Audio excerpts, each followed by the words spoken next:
The view that all is one, that the phenomenal world is in some way a homogeneous thing that in our delusion appears to be a menagerie of heterogeneity.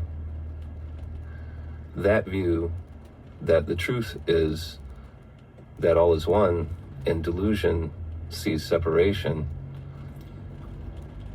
there is freedom in that view, and there is also bondage in that view. So that view is a prerequisite to not fearing for what appears in the world. In the absence of that fear reveals the bounty of the truth. And while that view is prerequisite, at the same time, freedom is not guaranteed by the holding of that view. There can be an over-seriousness. There can be an unseen self for which there is fear, despite the holding of the view that all is one. There can be an unwitting constraining brought on by a rigidity,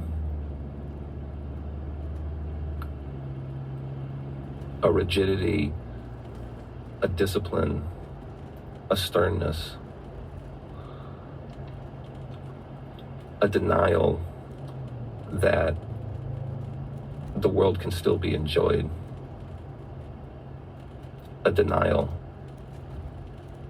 of enjoyment. The absence of desire does not preclude the enjoyment of the world. What we know is that there is awareness, thought, feeling, and sense data. And while our reactions to all that are predicated on either clarity or delusion, the feelings that result from that are real. So the people around you, they believe everything has real consequence. And though you don't suffer that delusion, or though you may not suffer that delusion, the understanding that the consequences are real in the eyes of those who appear around you should be instructive.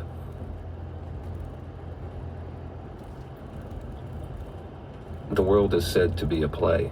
What is the purpose of the world? There is superlatively good and pleasant and the opposite in it. And there are those who relish what appears and despise it, and they can be looking at the same thing.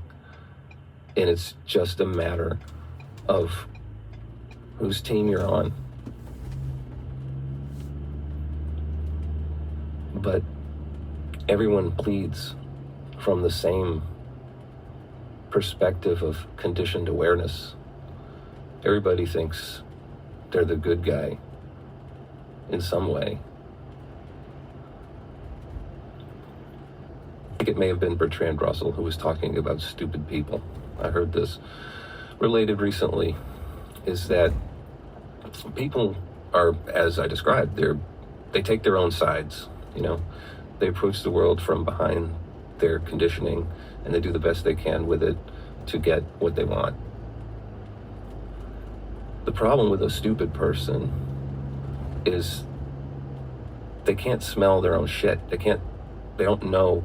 They think they're righteous. They think they're the good guys. In the case of spontaneous kinetic self-defense, I would say yes, there's an accommodation for that. And otherwise, it can be demonstrated that the tactics, strategy, modus operandi of people pursuing what they want to get, if scrutinized, would reveal that dirty tricks are pretty standard fare in human interactions. Wherever we see people groups struggling with one another, we see both sides pleading a case, and they present evidence, be it real or falsified. Both sides, in their own way, are depraved. The truth is that the only difference between them is power, because if the roles were reversed, there would not be altruism and peace. There would be more othering and oppression. The one with power has discretion over their tactics. They can use more subtle means to get what they want from others. And there are no good guys. But to think that not only are there good guys, but that one and one's side are the perennial, eternal good guys, that is stupidity. And that is dangerous because it gives license to all manner of atrocity, because it dehumanizes the other. Because if one is the perennial good guy, then the other must be the perennial villain. A world inhabited by those who hold this view is one in which people just clobber each other. And it seems to be the world in which we live. Where, as Bertrand Russell described, the world full of stupid people who are cocksure and intelligent people who are full of doubt. But the kind of intelligence of which he speaks is not the IQ kind of intelligence. There are intelligent people on both sides of any issue. The kind of stupidity that comes from believing one is always right does not arise from a lack of IQ points, but rather a lack of perspective. There is no liberated being who sees themselves as a good guy in a world of bad guys, or even a good guy in a world with some good guys and some bad guys. The state of the liberated being is characterized by an extreme ability to enjoy the moment they are in, regardless of whether it's mundane or arousing. There is something in their experience of reality that is independent of the circumstance. Because there's no identification with thought or form, there is no perception of walls between oneself and others. Though there remains, of course, the intellectual understanding of human unconsciousness.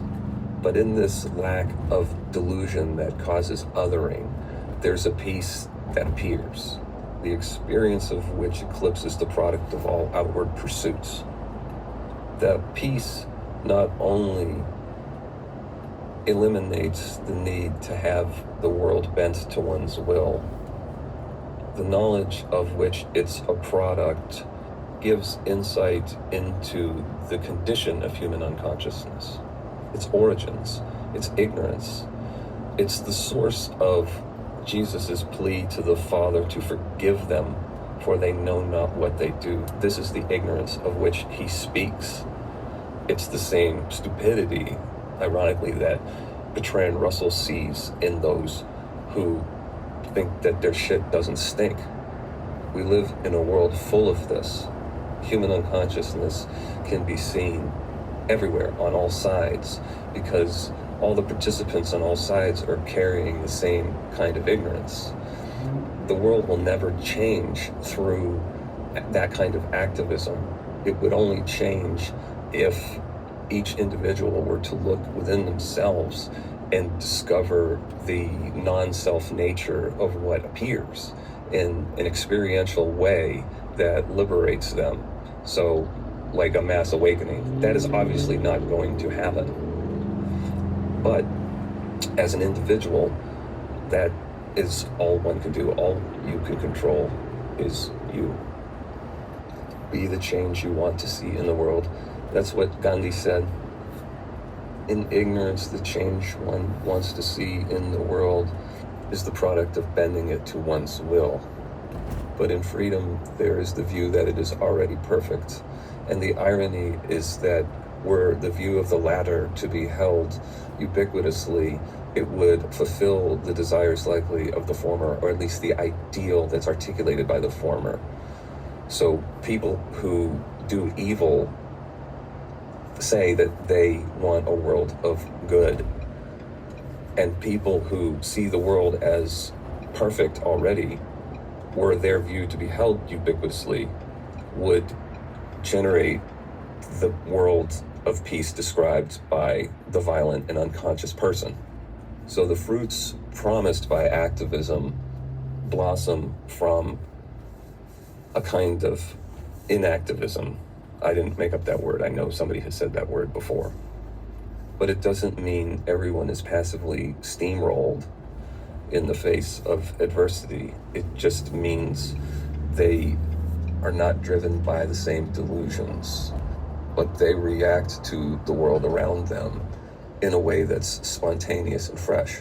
They play their role in the play, in the Leela. In the Bhagavad Gita, there's a scene in which Krishna is describing to Arjuna that we each have our role to play. And so even if in absolute terms it's a difficult one, or one that creates moral questions, it's still ours to embrace. There are so many things arising from the first cause that go into every intersection of decisions we make. And it's not an excuse to do evil, but there's a peace in accepting the role that fate has allotted to one. And in that acceptance, in the radical acceptance of that, is the seed of the world that people idealize.